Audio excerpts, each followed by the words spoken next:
The left has been telling you for years what you can eat, what you should say, and now how you should feel. Take a listen to Michelle Obama. Yes, I do, because we feel the difference now. Yeah.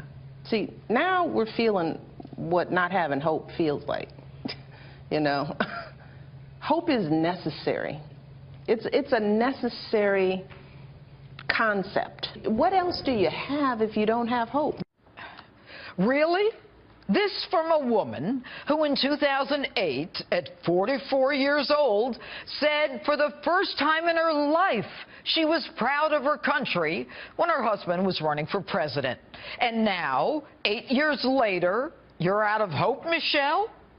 You've lived a life few can even imagine, at the citadel of power and prestige in the world.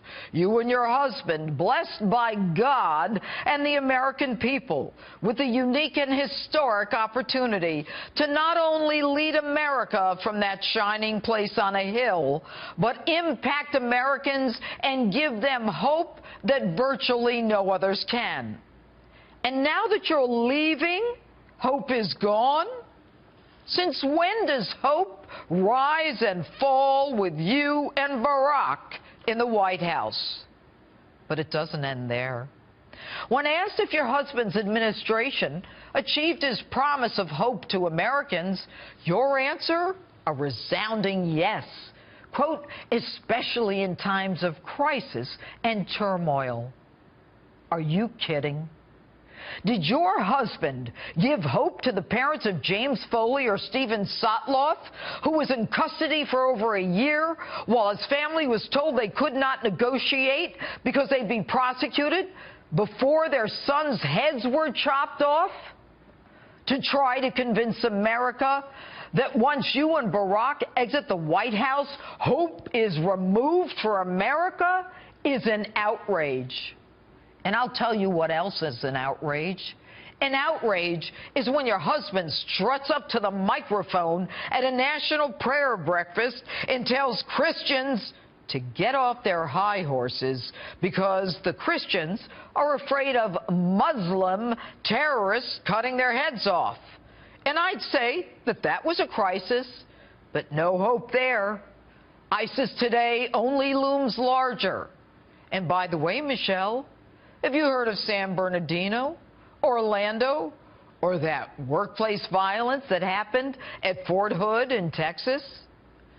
In times of crisis and turmoil, like the 13 hours those heroes were on a rooftop in Benghazi, your all-powerful husband never bothered to explain to us where he was and what he was doing that night.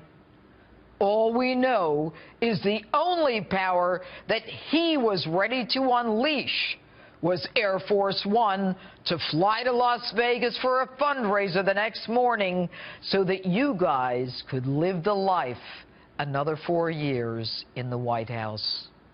But I get it. For you, hope is gone. You and your family and friends won't be able to fly to another 46 countries with security and hair and makeup in tow. Michelle, you may not realize it, but Americans rejected you and everything you stand for. They know what hope is. Hope is when people, 30,000 at a time, stand in line in the cold with their children, hoping to get the glimpse of a man that they think can change the course of their lives from the downward spiral that you and Mr. Hope and Change have put them on. I'll tell you what hope and change is. Hope and change is when people show up 20,000 strong after an election, desperate to see the man who actually brought back jobs, almost 1,000, when your husband said it was impossible to bring them back at Carrier.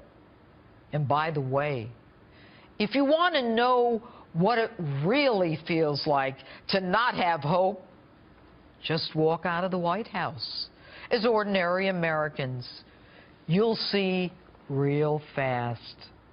Welcome to the America you created, the one with a racial divide, a disrespect of law enforcement and the military, illegals cruising our borders, draining our schools and social services, ISIS and refugees on the rise.